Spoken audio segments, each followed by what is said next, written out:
The day that we're recording this has been one of the craziest weeks in the world of AI. It's crazy what these tools can do. I think by this time next year, it's not going to be about like the single AI agent that you're using. It's going to be like, what is your team of AIs that you manage and you're the CEO of? What is your team doing?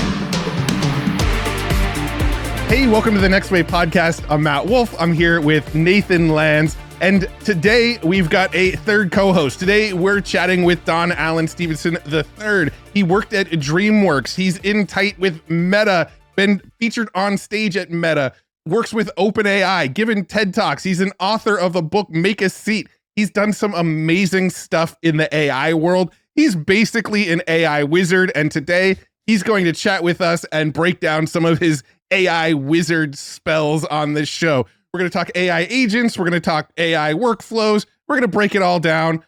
Let's just go ahead and jump right in with Allen Stevenson. So really excited to dig in, and thanks so much for hanging out with us today out in, where are you, out in San Francisco at the Masters of Scale Summit. So yeah, this is a first. This is the first time we've chatted with somebody while they're hanging out outside of a conference. First time we've had a conversation with somebody hanging out outside. So kind of a different fun feel to it. But how are you doing? Oh, I'm doing great. Yeah, it's a really fun atmosphere right now. They have a lot of people in different tech spaces coming together. Reid Hoffman hosts this every couple of years to kind of bring a lot of minds together and talk about stuff. And so, yeah, I'm here to take notes and observe and report stuff online. Amazing. Well, we're going to get into a lot of the sort of current happenings in the AI world. The day that we're recording this has been one of the craziest weeks in the world of AI. Anthropic released autonomous agent functionality. Midjourney released some stuff. Runway released some stuff. Ideogram, Midjourney, all of these companies dropped some really, really cool new features. We're going to get into all of that. But I think before we do, let's kind of get to know you a little bit. I know your background is in visual effects at DreamWorks. Would you mind breaking it down real quick? You know, what were you doing before this and how you got to doing what you're doing right now? So before I was doing all the independent content creation stuff that I do now, I was a teacher, a specialist trainer at DreamWorks. So I taught all of our software. I worked on how to train your dragon and Boss Baby and Trolls. My job was to teach our artists how to leverage both the proprietary and the third-party software that we'd used to make the films. I loved it, but I decided to resign because I wasn't too thrilled with some of the direction some of the technology was going internally.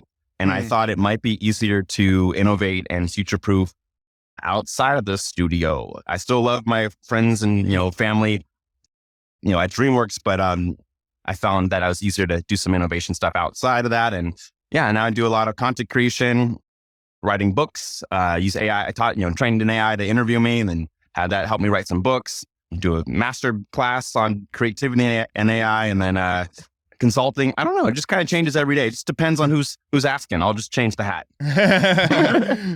So some of my favorite stuff that I've seen from you on Instagram is when you kind of get like theoretical, right? You start using your phone and going, this is what could be, right? Like you'll be walking around in a grocery store and maybe you pick up a box of cereal and point your phone or look at it with your glasses or something, right? And it'll start pulling up all this information and stuff flashing on the screen. And from what we've seen in the world of AI, it looks like stuff that we might have right now, but it's all sort of conceptual and theoretical and you're playing with it. And I just love those videos that you make on Instagram. I'm curious where does that like inspiration come from? Like where do all these like really cool sort of futuristic ideas that you shoot videos around come from? Yeah, believe it or not, I mean, a lot of that inspiration comes out of a response of the show Black Mirror. I was watching the show and I like it, but at the same time, I'm just been noticing that it's been giving people very little hope for the future. And I'm kind of tired of that. So I started that series called Clear Mirror to do the opposite of Black Mirror. And instead of calling it White Mirror, I call it Clear Mirror because I want to have a more transparent relationship with technology. It's not just a dark, opaque system that you can't look into or assess or observe. And so, yeah, I really just wanted to have more positive use cases, more positive stories to tell. And the result is these fun little videos. I often shoot them with these glasses and then add VFX onto them afterwards. Because to your same point, I think we're going to have a lot of that stuff like now, like they're not that far. They used to be so far in the future. And now people are like, oh yeah, that's pretty normal. I'm like, wow, damn, time's zipping by. Yeah. Sometimes I'll just scroll by the video and I'll just see it on mute, right? Like I'll just be scrolling Instagram, I'll see it on mute. And at first, I'm usually thinking that these days, oh, that's a real thing. That obviously exists. And then I'll watch the video and go, oh no, this is one of those like concepts that he's playing with. But I mean, it feels like the really getting closer and closer together, right? Those like theoretical sci-fi things are starting to feel more and more real. And it's harder and harder to tell, like, is that actually something we can do? Because I mean, looking at those Orion glasses that we got to see, a few weeks ago, a lot of the stuff you were showing off, like those glasses do. Like it's pretty crazy. 100%. Yeah, I mean, like on the Orions, like, they got down the form factor. They track well. You can talk to AI characters. You can talk to in-person avatars that are both either a stylized version or a photorealistic version. So it's like, oh, that exists now. It's not that's not sci-fi. That's a real thing. Whether it's ready for consumer adoption, still to come, but at the same time, it's not fantasy anymore. Yeah. So anybody that's like listening to the audio that might not be watching the video, you're wearing the Meta Ray-Ban sunglasses. We've talked about them a lot on this show. I'm a fan of them. But you mentioned that you managed to like hack them and run ChatGPT. I'm curious, is that a really hard process to do? Is that something you can share? Like, how does that actually work? Yeah. So full disclosure, I told Meta about this, so they know that. And I was like, hey, what are you going to do about it? And they're like, well, they actually thought it was kind of cool, but maybe, they didn't like, they're like, why not just use their AI? But yeah, in general, it is pretty friendly to do. I can't code at all. So how I did it was, I've had it for about a year, by the way. And I just asked ChatGPT how to do it. And ChatGPT 4, not even 4.0, not even the reasoning, not the 0.1. OpenAI, it was the old one, ChatGPT 4. And what I asked it was like, hey, I have an API key to ChatGPT with voice, and I have the Apple Siri shortcuts built onto my iPhone. Is there a way that you can give me step-by-step instructions that would allow me, someone who cannot code, to understand how to plug and play in Apple Siri shortcuts to get a thing where if I hit the action button on my Apple Watch, or if I hit the action button on the iPhone 15 or 16, to trigger voice back and forth conversational mode with ChatGPT, but on the Ray-Ban glasses. I would say it's not too hard to set up, but maybe it's a few weird steps. It's kind of like built in now. So I think now you probably don't even have to do the whole shortcuts thing. I think ChatGPT recently released a widget that does that. And I was like, oh my God, that's a thing. But before the widget, you could do it with the action button and then, it triggers the voice mode. And the main use case was just more conversational. You can talk back and forth and have, and you can interrupt it. And it was when it had the model that sounded kind of like Scarlett Johansson is when I was using it. Right. I loved having that. I was like, wow, her is real. I have Samantha on the glasses. And then they, canceled the sound-alike person. And then now I lost that voice. But hey, it was great while it lasted. Yeah. Which voice are you using now? The British sounding one I thought was kind of fun. I don't know the character's name. Oh, that one's cool. Yeah, I know what you're talking about. That's awesome. I appreciate you sharing that with us. I mean, it's crazy what these tools can do, like Claude and ChatGPT, where you can just like I built a whole video game using ChatGPT once, just going back and forth saying, really? This is what I'm trying to make. And then when there was an error, I would just go back and say, I don't know how to code. So what's this error and how do I fix it? And it would tell me how to fix it. And then, I mean, it took me several hours to get to where I wanted to go. But still, several hours to develop a game is a lot better than the old-fashioned way. 100%. And do you have a coding background? I don't. I mean, I know how to do HTML and build websites, but that's about the extent of it. Yeah. So I mean, that says everything right there. It's like you can have a game in a couple hours with today's tools. That was not a normal thing, even like 6 months ago. Here's the thing. If you're looking to grow your company, listen up. High-growth companies all have a few things in common. They're data-driven, tech-savvy, and they're obsessed with their customers. They figured out how to use AI to make life easier. They invest in the right tools, and they connect their teams through smarter tech. But don't just take my word for it. HubSpot talked to almost 2,000 marketing leaders worldwide to get the inside scoop on how these companies are growing with AI. I dropped a link to their new report in the description below. If you're starting to think about growth in 2025, this one is worth a few minutes of your time. Now back to the show.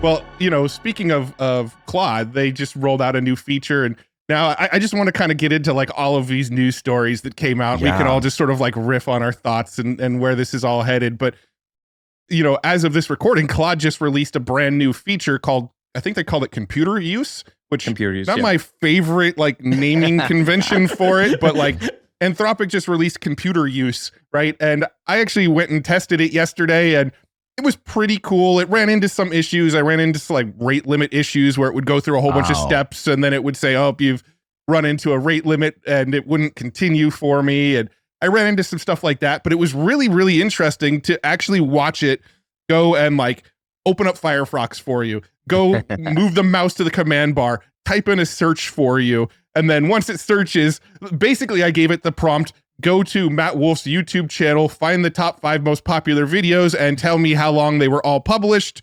and then add them to a spreadsheet for me. Wow. And it actually managed to go through every single one of the steps, go to my YouTube, click on popular, sort by popular, grab the title, copy, paste it into a spreadsheet, and it filled out a spreadsheet of the top 5 most popular videos. Now, if I'm being honest, I could have done that process myself, Sure. 4 times as fast, but the implications I think are really, really cool that I could just give it a command. This is what I need you to do. Now go off and do it. And I could walk away from my computer and it'll just go through all the steps until it completes the thing. But pretty crazy. Have you played with it at all yet? I actually haven't.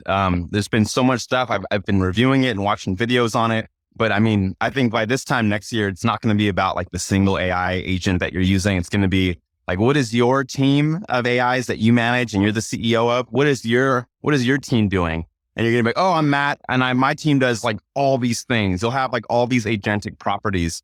I'm excited for that. It's going to get weird though, because we'll be like, wow, remember when it was so slow way back in 2024? Things were so slow, all pre-agents days. Yeah. You had to do work on your computer. You actually had to use the computer to do work. Yeah. I know this might seem like an obscure reference, but WALL-E? Did you watch the WALL-E movie? Do you remember the captain in the movie WALL-E? Yeah. Yes, that gentleman. Do you know his main issue was that he was like the only person on Earth of the humans that could still read, and he had the reading level of maybe like a 5th or a 4 or 5-year-old. And it just made me think like maybe down the road in a more negative light, we might be returning to that where we're like, we lose some of our, if we have so many AI agents doing every single task, we might forget some of that basic stuff. Like, oh, remember when I have to like, he tries to open up a book by voice commanding it. He's like, look, open. Yeah. And then so that's Black Mirror. Right. That's a Black Mirror. Let's stay on the clear mirror. So you're right. Sorry, my apologies. Yeah. I mean, I feel like this technology too, though, could like be teaching everyone to read better and things like that. Like maybe you spend less time on the computer and more time in the real world, the physical world as well. So yeah. I feel like there's like almost 2 potential paths, right? There's going to be people who use AI and they get way lazier as a result, right? They're like, oh, this does all my work for me. I'm just going to let it do everything. I'm going to go and smoke weed and play video games, right? Like there's going to be that sort of sector of people. But then the way, like ever since AI has sort of bubbled up over the last 3 years, for me, it's made me go way deeper on stuff. Right? Like it's made me go, oh, this is really interesting. I want to dive deeper. I'm going to go to Perplexity and have Perplexity dig into all these resources for me and do some research. And I'm going to learn more about it. I'm going to go to archive.org and some of these like white papers that these people put out that I tried to read in the past, but like once it starts putting like letters into the algorithms and different symbols that I don't even recognize, these papers are over my head, but I can now pull them into Notebook LM and have Notebook LM give me a podcast that explains it to me. Perfect right? use. So I feel like there's those 2 potential paths. I'm going to get way lazier as a result, or I'm going to use this to really up level, I thank you for that kind of remind me of the clear mirror. You're right. Like I will not go down that route here. It's very positive. You can have like, I would love to have an AI agent that I build. Like one of the first things I'm going to try to do with computer use is get a little AI to be my professional critic and email me how it feels about my content. I've been training a critic based off of all the best critical feedback I've gotten online over the years. I've been collecting it anyway on like a Google Doc, and they're all feedbacks where it's not like haters, but like comments that hurt me because they were right. Yeah. And I was like, oh, dang. And so, yeah, like I'm gonna basically, I would love to have Claude use periodically check my content and then inform me on things of like, hey, you're not this about this, just get like that nice formal critique where it's like a thoughtful, actionable thing. Yeah, when it comes to these AI agents, I want to go back to something you said where you're almost like the CEO and you have like a bunch of agents underneath you. And I love that idea of like from a YouTuber perspective, right? Like I would love to be able to use one of these agents and say, all right, here's the transcript from a video I'm about to publish. Take this transcript and write a title for me. But to write a title, go do some research on YouTube and find out what style of title is working really, really well right now. Based on what you find, give me 10 potential titles. That's AI agent number 1. AI agent number 2, I need a good thumbnail for this video. Go look on YouTube, find the thumbnails that are performing the best, take some screenshots of them, and analyze what works really well for thumbnails right now.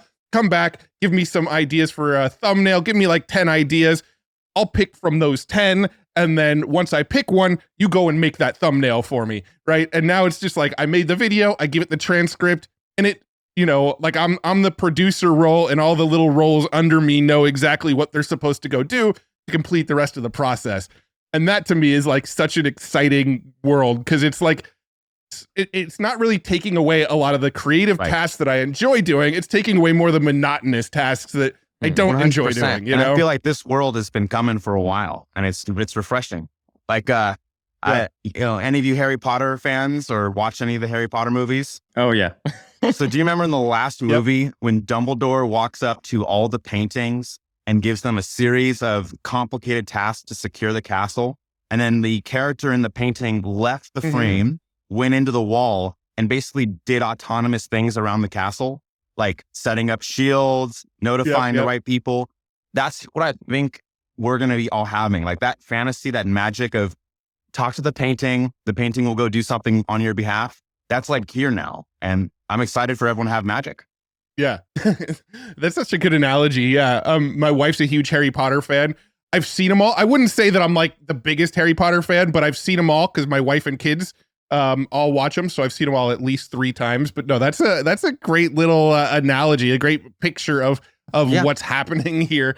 And I mean, to me, that's a super exciting world. And I think it's going to get to a point too where you have the agent that is also like the CEO or producer who is like going and telling each of these other agents to go do their role, right? I think you're going to have like multiple levels, right? Where you just train your CEO and then the CEO agent goes and tells 100%. The other agents what to do. Yeah, it's like sci-fi and fantasy have like combined now. Like these were things that were really sci-fi. Like remember that magical feeling of like seeing a painting talk and interact, and like the fact that it could hear you, it could hear the characters, the fictional characters.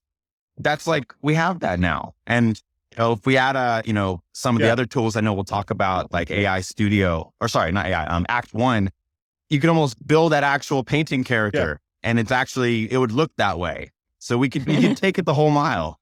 Yeah. It's kind of shocking to me, like how fast humans adjust to all of this. Like this stuff is purely magic. Like if you really think about it, if you step back and look at it, it is magical. And people just get used to it. Like after a day, it's like, yeah, of course it does that. Right. What do you know? It's like, what? Yeah. It's funny you say that because I actually read it several years ago, but I recently reread it. There's a obscure book called Off to Be the Wizard. I don't know if any of you have ever heard of it. Wow. No. But it's about this kid who he opens up his computer one day and he finds this like mysterious file on his computer, and he starts looking through this file and realizes that he can like tweak things, and it actually tweaked things in real life, right? So he would like, he found like his bank account and the number that was in his bank account, and he added an extra 0, and then he logged into his bank account and there was an extra 0 there, right? And so he figured out how to like tweak the real world by tweaking the code. But then the feds caught on to him and said, this guy's obviously doing something illegal. Right. How does he have all this money? Like, I don't know how he did it, but there's something weird going on. And so he decides, I'm going to travel back in time. So he goes back in time to the medieval age, but he goes back with his iPhone and all of his computer devices and all that kind of stuff. And he convinces everybody in medieval times that he's a wizard, but all he's really doing is using today's technology, but he has it back in medieval time. And that's the whole premise of the book. And it's amazing book, such a, like a fun read, but it's like, that's what we're seeing right now. It's like, if you went back 100 years ago and put on a pair of sunglasses and started having a conversation with them, people would think you were a freaking wizard. Sorcery. Like what? What is that power that they have? I feel like we've been using technology to kind of anthropomorphize and create almost every Greek god. Do you remember Hermes? He was the messenger god, and his magical power was like sending a message instantly across vast distances. Now it's like you get a phone call and you're like, I don't want to answer it. That was a godlike power in earlier, belief systems. Like, I just think that's so interesting to your point that you made, Nathan, around how quickly we get used to things. That was the land of gods and goddesses. And then now it's like declinable. Yeah. One thing I see coming too is like these sort of multi-step tool use things are probably coming to like the Meta Ray-Bans pretty soon as well, right? Like, it's probably only a matter of time. I mean, you probably even have more insight than we do on this, but it's probably only a matter of time where you just like look at something with your glasses and then say, oh, that's a cool backpack. Go buy that for me on Amazon, right? And then like, you get an email confirming that this was purchased on Amazon and it's sitting on your door the next day, right? Like, combine the glasses with the ability to go do the shopping for you. And it's like anything you see in the real world, I want that. Okay, I'll go get it for you, right? Like that's coming as definitely. Well. I think I even seen like I haven't seen a live example of this, but it's a theory I have that a lot of the next generation of ads are going to be for AIs to see. And then that AI knows you've given it some allowance, some permissions, even like an allowance, like, hey, you're allowed to spend X up to this amount per month on what you know about me, what I've approved.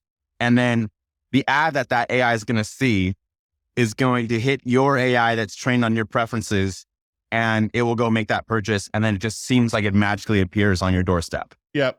I could see that. Well, let's talk about some of this other really cool stuff, because you obviously have a background in like visual effects at DreamWorks and stuff like that.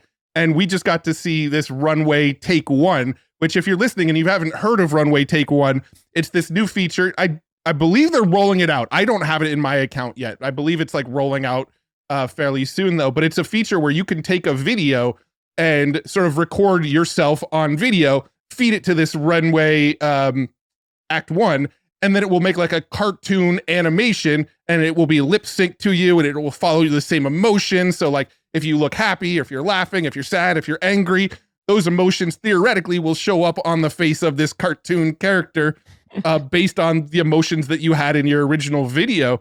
And I'm just curious your thoughts, because I know, coming from a background of like visual effects and Hollywood and all of that kind of stuff, I know there's like fear around a lot of these tools too. So like, what are your initial thoughts on it? The people that you do know that are working in video and Hollywood, like, what is the general consensus? Are people excited about stuff like this? Are people really fearful about stuff like this? Like, where do your thoughts lie with this? So it really comes down to two words: generalist versus specialist.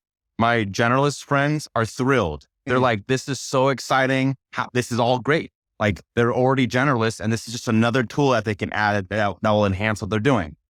My specialist friends, specifically the ones I trained, aren't thrilled because their specialist skills were like facial rigging. Like, that's a whole job at DreamWorks and Pixar and Illumination Films. Someone who rigs a 3D puppet to allow it to emote and to like create all those faces.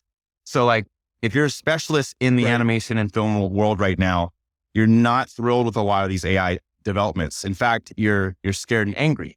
But if you're a generalist, you're like, oh my goodness. And then another framework is size of studio. So the larger studios are more specialists, and the smaller studios have more generalists as artists. So you're going to see smaller studios, smaller animation films, teams, companies. Small studios are going to adopt a lot of these tools because they already are wearing all the hats. the larger studios are not going to want to adopt these tools because they have mostly specialists. So they don't want to scare all their talent away. They will replace their talent when they can. Yeah. So, I mean, being somebody that, you've kind of had your foot in both worlds, like the video production world as well as the AI world, like, do you have advice for the people that are scared? Like, what kind of stuff do you tell the ones that are sort of freaking out, maybe more of the specialists? Yeah, right now, the main advice I give to like my fellow specialist friends that have deep skills is they have to start actually using these tools. They can't just ignore it anymore unless they only want their skill to be a hobby. If they just want it to be a hobby, then don't change a thing. But if their idea is, you want to also have a career in this thing, you cannot like roll your eyes at the latest AI update anymore. That's what's been my advice. The other one is they could double down or triple down on purely human generated content. Like they can go like the craftsman, artisanal, Etsy. I also recommend that to some artists that are really anti the AI stuff. If they go down that route, they have to basically increase their prices dramatically. It has to be a luxury product. It's not, if their idea is like, oh, I want to make my artwork and my film really accessible to lots of people, and I'm going to make it from scratch by hand, the only people that I believe are going to be able to afford that are high-end luxury clients. So it's like, if they want to make stuff for a general audience, they might have to use AI tools now, and they can't just be like, oh, no. Yeah. From what you've seen, how close do you think we are to these tools being able to completely replace like riggers and things like that? It depends, because like I used to think that there was a threshold of quality that was required to be met. I don't believe in that anymore because I've learned that quality content is relative. There's some people who find that skippity poop meat that has poor animation. There's a certain audience that actually finds that to be quality animation and quality content. And the rigs on those things are terrible. Rigs, the way that the mouth blends, and there's like this, the rig is terrible. And if you showed that to an artist at Pixar or Disney or DreamWorks, they would say that's a terrible rig. No one's going to watch that. But then they do. So I think you can use a lot of these tools today. Like a creative person can use these tools to tell stories and provide value today, because I think value is subjective. I get a lot of anger online from saying that. My more film and specialist friends want to say that value is not relative, that there's a difference between quality content. And I kind of disagree with them, unfortunately. Yeah. I can see that. I mean, I look back like 20 years ago, right? And I was the videos that were going viral 20 years ago on the internet were like silly stick figure videos of, like stick figure death videos of, stick figures falling off cliffs and then like sort of splatting and had sort of cartoony blood and stuff like that. But they were like the most basic looking animations. And those were the videos that everybody was looking at that were going viral because they were humorous. They had some sort of story and there was comedy, and the sort of like visual aspect of it was sort of the last priority of it. Right. But people love that stuff and they would go viral. And, there's examples of stuff like that today, right? You can find YouTube channels that are, I mean, South Park, right? Like look at South Park. It's like fairly crude looking construction paper animation. And it's still one of the most popular comedy shows That's today. An excellent example. So, I mean, yeah. Just to add to that same point, the type of animation that we do at a lot of animation studios called an animatic. And for those that are not familiar, it's a really rough pass of an animation that gets its story down, but the actual display and the actual audio that you're hearing is usually temporary or in flux or being changed out a lot. And my proof that I hope more big studios actually listen to is that we would do audience testing for films with just the animatics, where basically no shot is done. So, and they're all at different stages. Some stuff is fully rendered in 3D. Some stuff is just hand sketched. Some stuff is basically an early comic. But when you see the audience reacting to it, they love the story. They're laughing at the right times. They're responding. I wish more DreamWorks artists, Disney artists, and film, TV in general, film in general, acknowledge an animatic can actually work on its own. Like there's certain situations where you might not need to spend $300 million on rendering to tell that same story that the audience loved. They loved the story, especially when there's like a lot of talent behind it. And that was very eye-opening. We had like we brought like a big elementary school once to do an early screening of How to Train Your Dragon 3. And it was only in animatic form. And the kids loved it. They were like laughing and cracking up. Yeah. And the shots would be like stick figures at times, like rough sketches. And then other times would be a fully 3D rendered model. And I'm sitting there thinking like, don't they know that it's like not done? Like the film's not done yet. How do they enjoy it so much? It didn't matter. Yeah, it feels like all of this really levels the playing field. And I think it's going to allow so many new kinds of films to be created, right? Because I spent a little bit of time in Hollywood. So I was partners with Barry Osborne, the producer of Lord of the Rings and The Matrix. Spent about a year and a half trying to create a movie studio together. Like this crazy scenario where like we had a friend who was an early crypto investor and he was going to help fund things and pull together capital. And so I spent like a year and a half like going out to New Zealand, going out to Hollywood, meeting all these people, and he would take me on like a Disney movie set and had all these different heads of departments tell me what their job was and explain everything to me and answer any questions. And I was just, it was shocking how much money all this costs. Like to make a film now, like there's when they greenlight a film, it's almost always a sequel or something like that, right? Or based on some existing IP that people love because it costs $300 million to make, right? You can't take any creative risk with $300 million, right? Or very little. And so, with this kind of technology, you'll start getting the cost of films possibly down to millions or tens of millions. And then you can take a lot more risk and you'll see new kinds of stories emerge that would have never happened before. So that's what I'm, as a consumer, very excited about to see like actually new stuff that's not just a sequel of a sequel or based on some book that I never read or... Yeah. Well, it totally democratizes. I know that's a buzzword, but it totally democratizes like video creation, right? Like there's so many people out there that are probably amazing storytellers, but have like no skills in visual effects, right? Well, now this stuff is allowing them to at least roughly tell their story in some way, right? And to me, that's what's exciting as well, right? Because I've never been very technical when it comes to a lot of like I don't know how to use After Effects very well. I don't know how to use any of the like Blender or any of the like 3D animation tools or any of that kind of stuff. I think I can tell good stories. I think I can make decent music. And if I want to put video over it, I now have options to sort of do something with the video portion of it where I never felt like I had the skills to be able to do that before. Are my videos going to look as good as somebody who's been doing it in Hollywood for the last 30 years? No, but I could get something out into the world that prior I wasn't ever able to get out into the world. And to me, that's what's most exciting about it. One thing, Don, one thing I wanted to ask, and I don't know if this is stuff that you're allowed to share. So if you can't, just don't worry about it. We'll skip past it. But you're one of the few people that I know that actually has been able to use Sora already. And I'm curious if you're able to share any of your experiences actually getting to use Sora. Nothing I can share yet. Yeah. No worries. Had to ask. When I can, I will share a lot.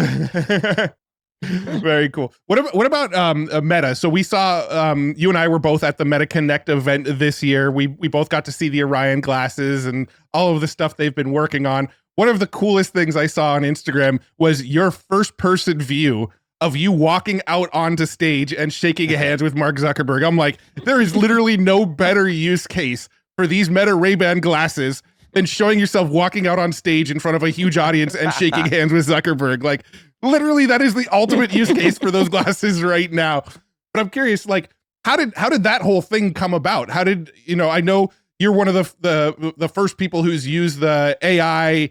What's the feature called where it's like an AI version of yourself that people can go and chat with? You're one of the first people that's gotten to use that. How did that all come about? So two stories there. So the product that AI product is called Creator AI, and it's part of AI Studio within Meta. They have the ability to allow creators to build a custom AI model that's trained on your social media data that you consent to. So I could check a list of what things it's allowed to learn from and train from, and then it's added into its knowledge graph. Kind of similar to building a custom GPT, if that GPT updated on the fly based off of how I use social media. So if I post a thread tomorrow, that will be part of its brain. If I leave a really long comment replying to an answer to a common question, that's also now added to its brain. So it really speaks, and communicates very much like me. When it came to filming with the Ray-Bans and shaking Mark's hand on stage, I actually did not get permission to film that or to share that. I decided I thought this would be a really appropriate thing, but I was nervous they were going to say no if I asked. So I just was like, I'm going to film this and I'm going to share it. And I shared it right when I got onto a plane. It was posted. I didn't see any feedback for several hours. And I was like, I'm either going to get a lot of anger when I land or a lot of joy. And then there was a lot of joy. They're like, this is a great use. I was like, but yeah, the idea there was like, they talk about the advantages of that kind of form factor. I've been using their Ray-Ban glasses, I think since 2021 with their first versions.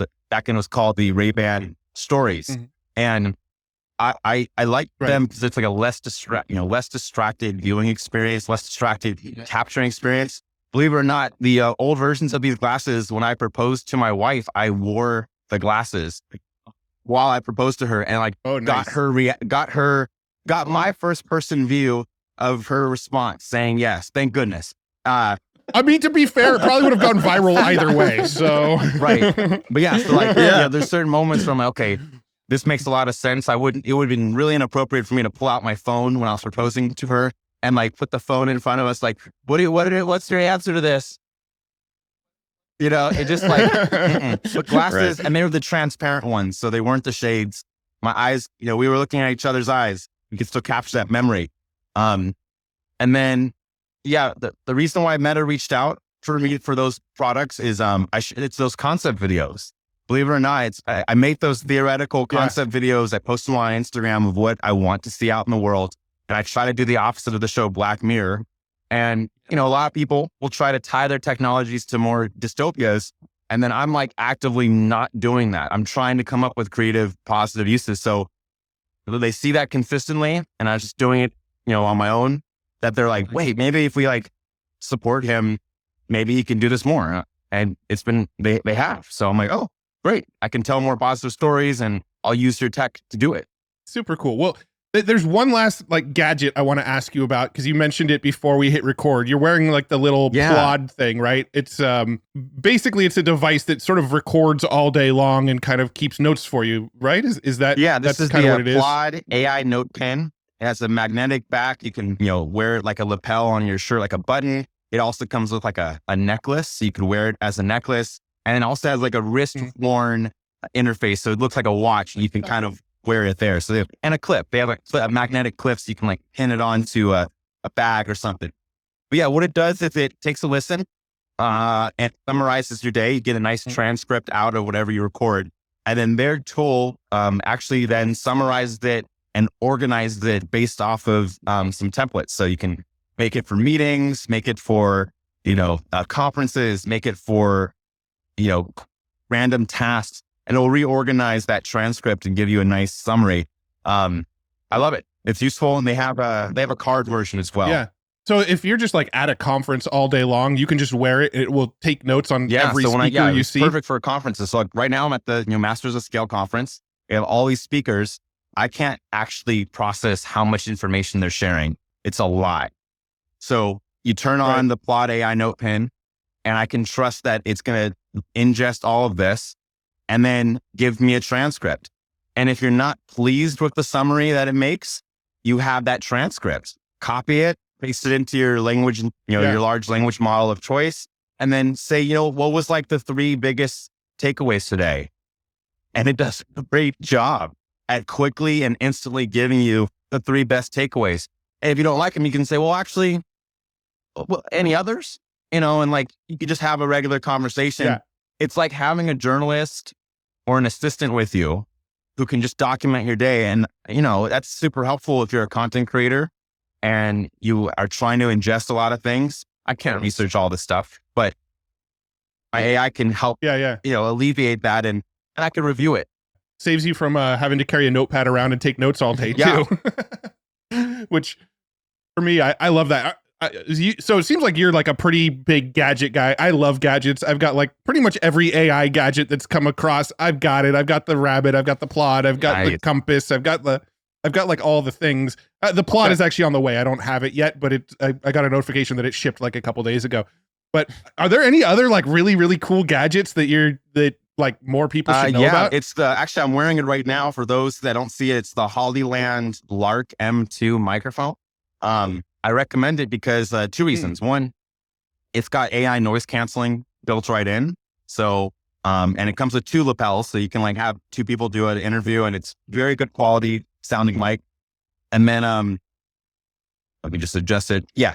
And then the other thing on that is, iOS 18 on iPhone now has a new, voice memo feature that has, and now I'm sitting here like, wait, do I still need to use my Plod for everything? If I could just have that right in the voice memos app, and it saves your transcript right alongside the audio file, and then searchable. So you can just search in text your audio file. It looks for the word, and then it plays the word. It's like like lyrics videos where like the word pops up and you hear the lyric. It does that in the freaking built-in iPhone and iPad, and Mac. I think in all iOS 18 devices can do that now. And I'm sitting there like, oh shoot, okay, huh. So right now I'm kind of using them both for note taking. But we'll see what's best. You could compare notes too, pull them both into a large language model later and be like, hey, what did this one find that this one didn't find? What did this hear that this one didn't Audio hear? quality is different. You know, the Plod one is not for your audio quality. It's a very low quality mic. Just it's high enough to get the details of what happened, but not high enough that you'd use it professionally for audio. Whereas the Hollyland Lark M2, you could actually use that audio as well as, that you use it as a tool for capturing the data. Right. I imagine the Plod's probably like optimized for battery life because they expect people to just have it on all day long, right? Where the other one that's probably more designed to be turned on and turned off as you need and another it, AI device I recommend. I'm using it right now for my tripod. It's the Insta360 Flow Pro. It's nice. I have it attached to my iPhone right now, and it's a robotic arm that can actually do person tracking. And so I'm making a lot of content on the go, and it's like having a kind of a camera operator with me wherever I go. And then it folds out 3 legs. So it's also a tripod. It has an extending neck, so it looks like a selfie stick. And with the tap of a button, you can orient it as horizontal content or vertical content. It kicks butt. So, and everything fits in this tiny little bag that I carry with me. Somebody should just make a bag, like a fanny pack type bag, where the whole bag is just like a wireless charger, and anything you throw in the bag, it just charges it up. Somebody should make that. Listeners, do it, please. And then tag us. I would like that product. I think we covered a lot of ground on this one. I know you're at a conference and probably anxious to get back in and hear what everybody's talking about. Is there any place that people should go and check you out? I know Instagram, you post a lot of amazing videos and some of these concepts over there. Shout out your Instagram account. How can people follow you Instagram is my go-to. I do a lot of live streams. I share a lot of stuff on Threads, a lot of reels. So it's at DonAllenII. I am Don Allen Stevenson III, but I go by Don Allen III on Instagram and Twitter. But yeah, just Don Allen II. And you have a new book. I've got it in my hand here. Make a Seat. Quick elevator pitch, 30 seconds. What's the book about? Why would people want it? So I talk about how I make opportunities for myself. The whole idea of making a seat is how do you make opportunities? And I use a lot of AI to do that now. So I decided to kind of write a book in 3 parts: how to discover opportunities with AI, how to leverage technology like AI, and then also how do you build resilience? There's a lot of change that's about to happen. And I figured, let me share a bunch of my life stories and tools and techniques and put it all into a book.